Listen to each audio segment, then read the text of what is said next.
ఏ అంటే adaptable system. మీరు గనక కొత్తవి నేర్చుకోవాలి, నేను క్విక్ లెర్నర్‌ని, ఈజీగా నేర్చుకుంటాను, ఏదైనా త్వరగా నేర్చుకొని దాన్ని ఇంప్లిమెంట్ చేయగలుగుతాను అంటే గనక మీరు స్టార్టప్ ఎకోసిస్టమ్ సైడ్ చూడొచ్చు. Startup okay. ఎకోసిస్టమ్ అందరికి కూడా త్వరగా నేర్చుకొని, త్వరగా ఇంప్లిమెంట్ చేసే మనస్తత్వం ఉన్నవాళ్ళు కావాలి. సో, అడాప్టబిలిటీ సిస్టమ్ ఉండటం గూడా చాలా ఇంపార్టెంట్.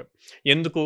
ఫర్ సపోజ్ స్టార్టప్ కాకుండా ఏ కంపెనీ అయినా తీసుకోండి. హ్మ్. కంపెనీస్ ఎలా వర్క్ అవుతాయి అంటే క్లయింట్స్ ఇచ్చే ప్రాజెక్ట్స్ బేస్ చేసుకొని వర్క్ అవుతాయి. హ్మ్. ఫర్ సపోజ్ నేను మాన్యువల్ టెస్టింగ్ నేర్చుకున్నాను.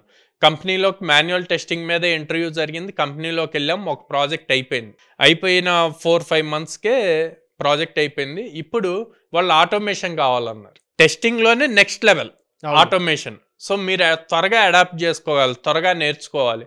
నేర్చుకుంటే ఆ ప్రాజెక్ట్‌లో మీరు ఉండగలుగుతారు. సో, అట్లాగే ఇప్పుడు మనం అబ్జర్వ్ చేస్తే ఎవ్రీ 3 మంత్స్‌కి ఏఐ వచ్చాక టెక్నాలజీ చేంజ్ అవుతూ ఉందండి. సో, ప్రతి ఒక్కళ్ళు కంపల్సరీగా ఈ స్కిల్ అన్నది ఉండాలి. అడాప్టబిలిటీ అన్నది ఉండాలి.